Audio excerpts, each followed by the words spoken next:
Well, Ian Lee is Associate Professor in the Sprott School of Business at Carleton University in Ottawa. There were many people, and I was one of them, who thought that we were going to have a deal last night, and it did fall apart at the 11th hour, at the final hour, minutes of negotiation.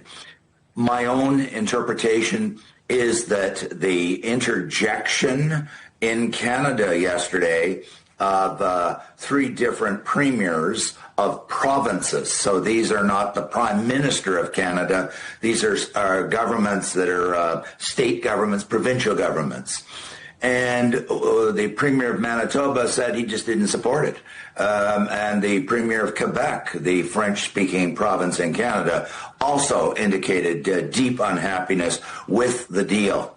And so at the 11th hour, Canada asked for some additional compromises, it has been reported, from the Americans, and they said no, and the Prime Minister of Canada then told his negotiators to leave and quit the negotiations. How realistic is it for Canada to push to reduce its dependence on the United States? I've just completed a manuscript with a colleague on this very issue. Where does Canada go from here?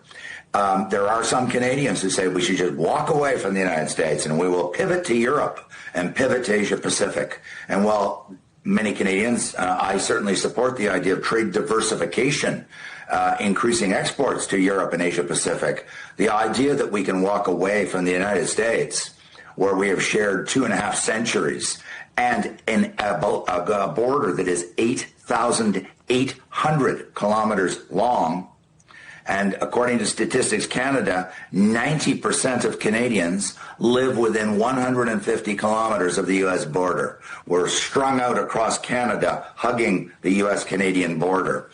And our businesses, we have integrated supply chains. And there's been cross-marriage going on for 2.5 centuries. The ties are so deep, economic, cultural, geographic, that it is simply not credible to suggest that Canada can just leave and stop dealing with the United States.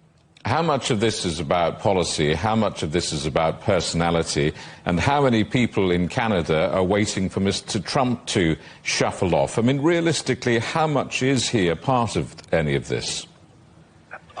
I won't sugarcoat it. Canadians are, I've never in my lifetime seen Canadians so angry, so many, so angry. I mean, just it's incredibly emotional. 70% of Canadians, I think the fair word to use is hate and despise Mr. Trump.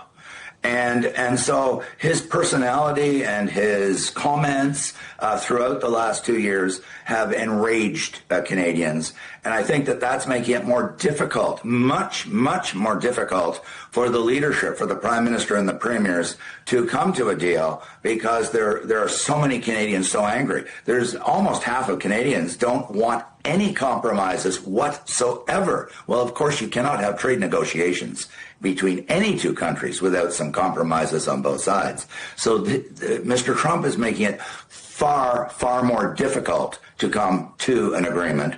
And there are some who say, well, let's just wait it out until he's got 2 years, roughly just a little over 2 years left to the end of his term. And that's one possibility.